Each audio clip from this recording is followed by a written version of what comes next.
Hello दोस्तों, कैसे हैं आप लोग। पिछली वीडियो में हमने बात किया था इंटरनल ऑडिट के बारे में। ठीक है दोस्तों, पिछली वीडियो में मैंने इंटरनल ऑडिट के मीनिंग किया था, इसका स्कोप किया था, सॉरी ऑब्जेक्टिव किया था। ठीक है दोस्तों,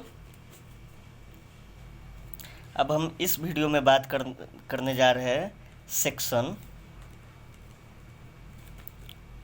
138 के बारे में बात करने जा रहे हैं, जो इंटरनल ऑडिट का है company act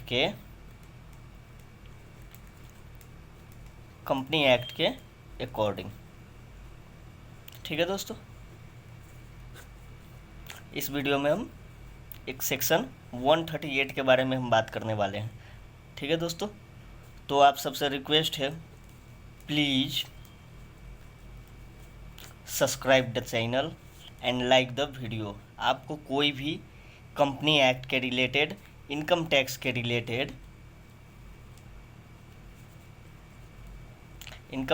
related, company act के related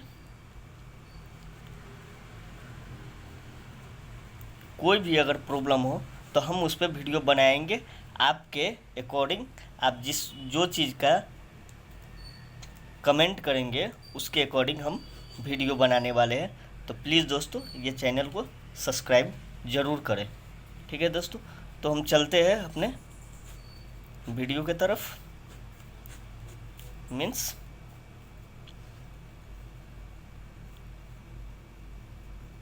discuss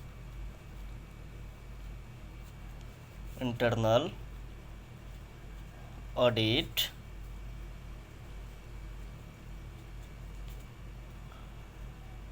requirement as per the, ये क्वेश्चन है दोस्तों, as per the provision of company act 2013।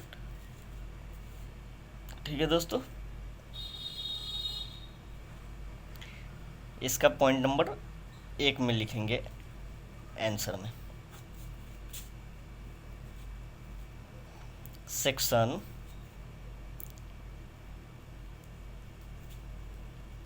138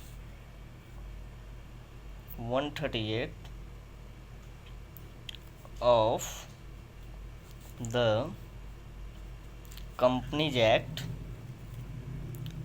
2013 deals with the provision with respect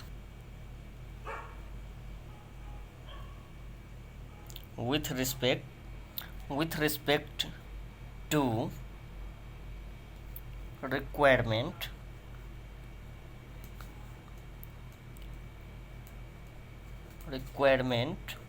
of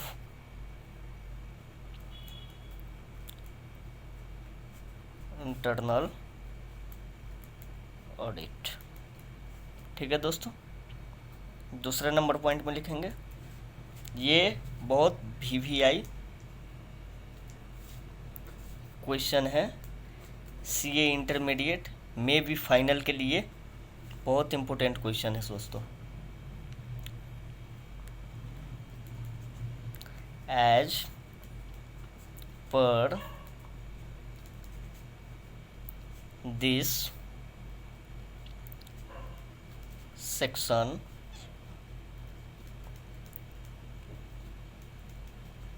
flowing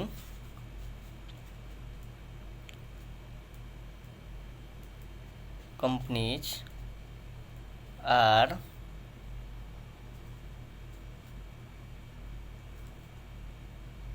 required to have internal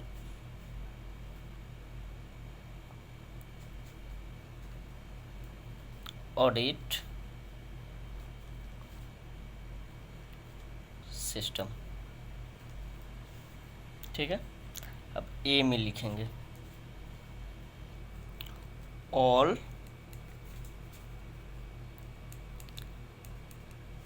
listed companies. All listed companies, all listed company का मतलब which is listed under any stock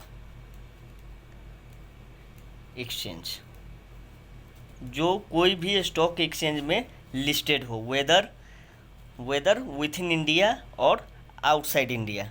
ठीक है दोस्तों, तो internal audit की section 138 compulsory रूप से कहता है कि सेक्शन 138 कंपलसरी कहता है जो लिस्टेड कंपनी है उस पे इंटरनल ऑडिट कंपलसरी लगेगा। ठीक है दोस्तों, ये MCQ के पॉइंट ऑफ व्यू से भी ये क्वेश्चन इंपॉर्टेंट होगा आपके एग्जाम के लिए। ठीक है दोस्तों, अगला पॉइंट लिखेंगे हम point number B. Following companies as are, flowing company as are flowing company as are prescribed in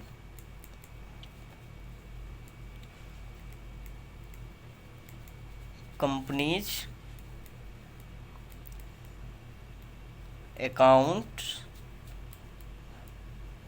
rule 2014।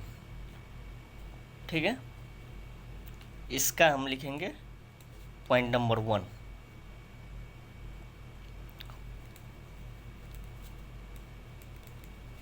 Unlisted public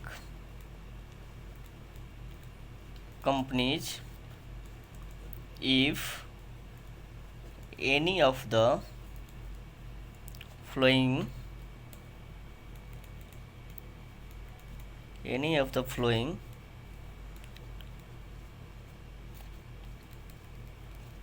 conditions are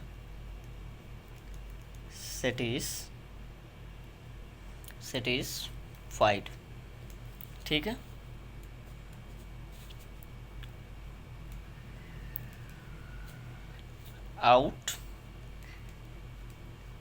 outstanding deposit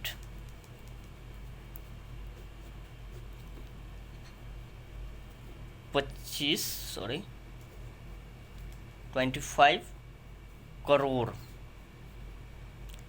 at any time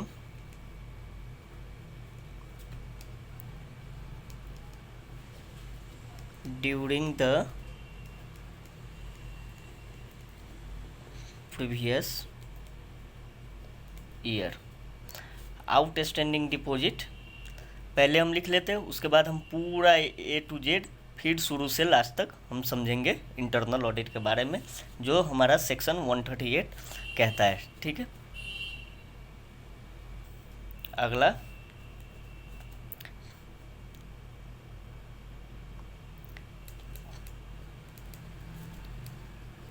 paid up capital more than 50 crore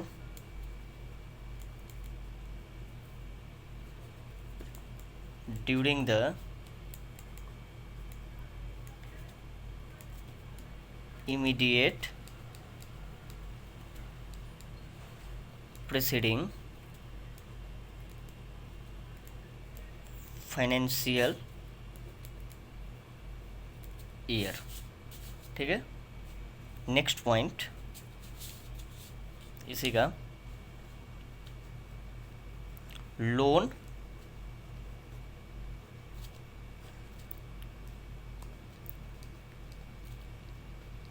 borrowing from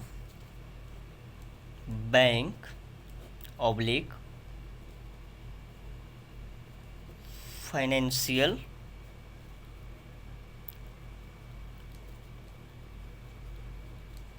institution exceeding or more than RS 100 crore at any point of time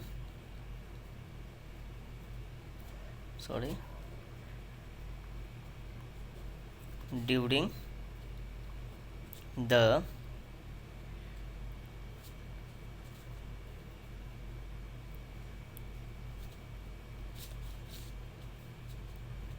immediate preceding financial year. अगला point लिखेंगे हम turnover equal to और more than RS 200 crore during the